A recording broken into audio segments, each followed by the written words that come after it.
When we think about artificial intelligence destroying the world, our minds immediately jump to scenes from science fiction. We picture armies of killer robots marching through demolished cities, their metallic feet crushing human skulls. We imagine an AI system originally designed to optimize paperclip production, transforming the entire planet into paperclips because we failed to properly specify its goals.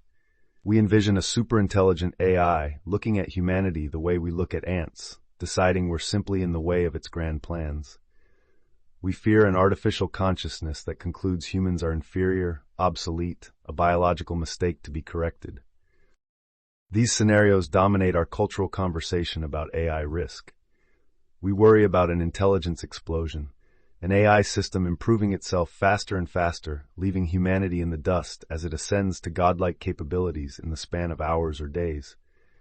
We picture ourselves becoming obsolete, a primitive species surpassed by our own creation, relegated to living in automated zoos while machines inherit the cosmos. Even more grounded fears still focus on AI itself as the threat. We worry about AI systems becoming deceptive, hiding their true capabilities until it's too late. We fear they might develop goals fundamentally incompatible with human flourishing, pursuing their objectives with cold, mechanical precision, regardless of the cost to humanity. We imagine them infiltrating our networks, taking control of our infrastructure, and methodically dismantling human civilization piece by piece. These are the threats that keep AI researchers up at night. They write papers about the alignment problem, how to ensure artificial minds share human values. They debate the possibility of an intelligence explosion, arguing about recursive self-improvement and the likelihood of a hard takeoff scenario. They propose elaborate schemes to contain superintelligent AI systems, to prevent them from escaping into the internet or manipulating their human operators. But what if we're looking in the wrong direction? What if the real threat isn't about AI becoming conscious or superintelligent or turning against us? What if the danger is much simpler, much more immediate, and much more tied to human nature than artificial intelligence? To understand this alternate scenario, we need to start thinking about scale, about power distribution, and about human nature. And to do that, let's begin with a seemingly simple example that reveals something crucial about how danger multiplies when you increase the number of people involved.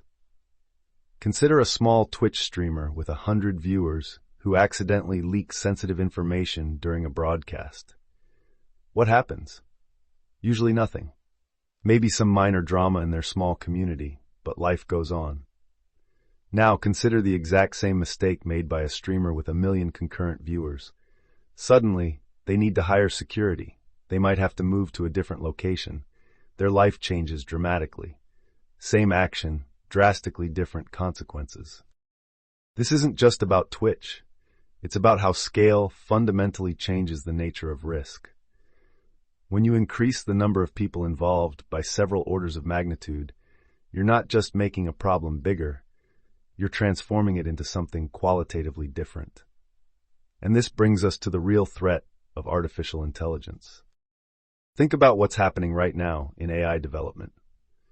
Companies like DeepSeek are making headlines by releasing increasingly powerful open-source models.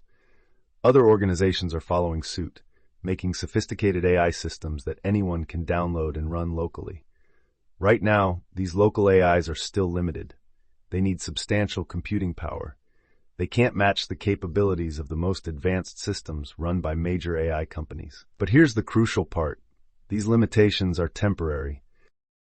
Computing power keeps getting cheaper and more accessible. Models keep getting more efficient. The hardware requirements that seem prohibitive today will be trivial in a few years.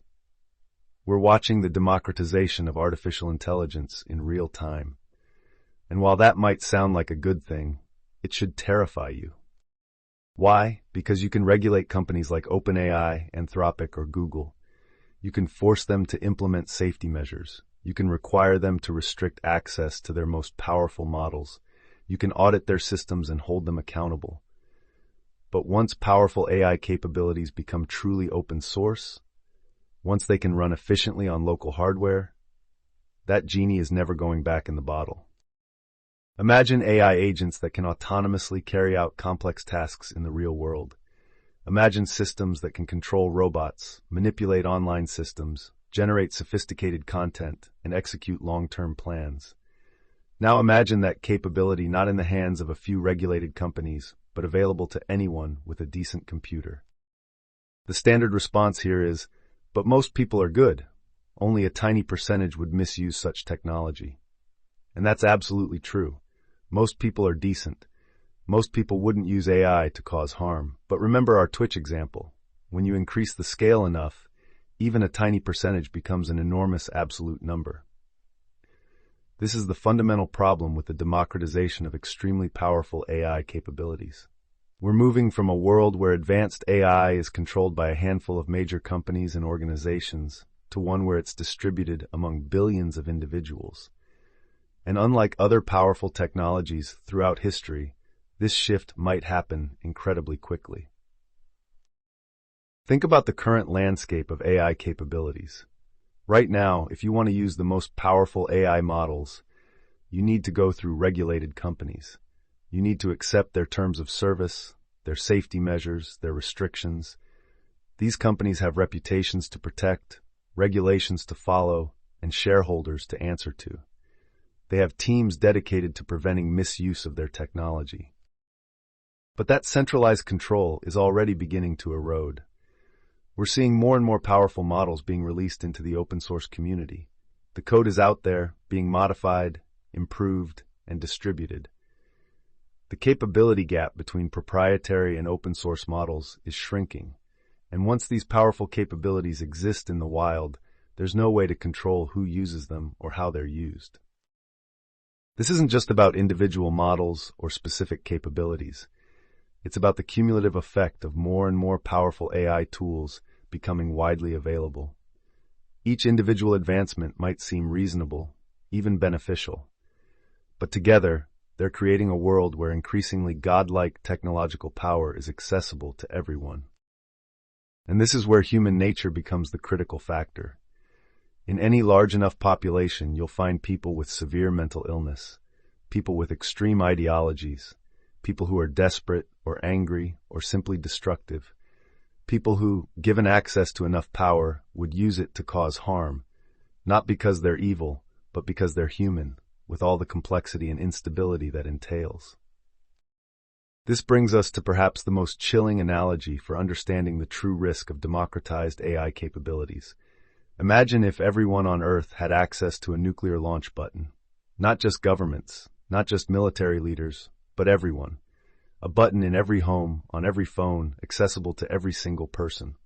How long do you think humanity would survive? The answer is, we wouldn't. We would already be extinct.